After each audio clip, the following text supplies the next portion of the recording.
La section ivoirienne de l'Association des Églises et Ministères chrétiens francophones AEMCF, la plateforme que parraine le couple Berger du ministère chrétien du combat spirituel depuis sa création en 2009 à Lomé au Togo, cette section, disions-nous, s'organise déjà pour descendre à Kinshasa pour pleurer Papa Olangi dans la louange et l'adoration.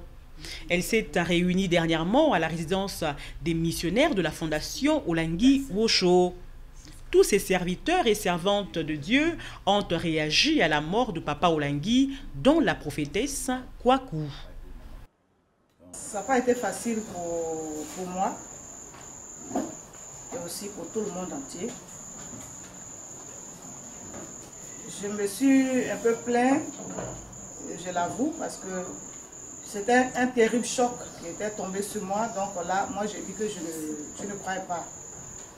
Et finalement, j'ai demandé au Seigneur, quand j'ai entendu maman parler, et j'ai interrogé le Seigneur, pourquoi est-ce qu'il a pris si tôt?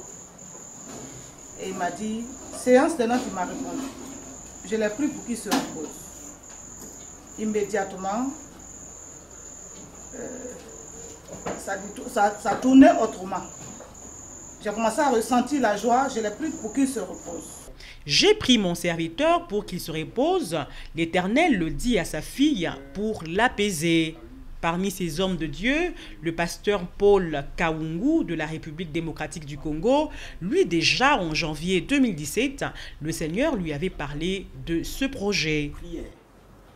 Au mois de janvier, Dieu nous parlera que cette année 2017 sera l'année de repos pour mon serviteur, votre Père. Nous, on croyait, c'est le repos de la bonne santé.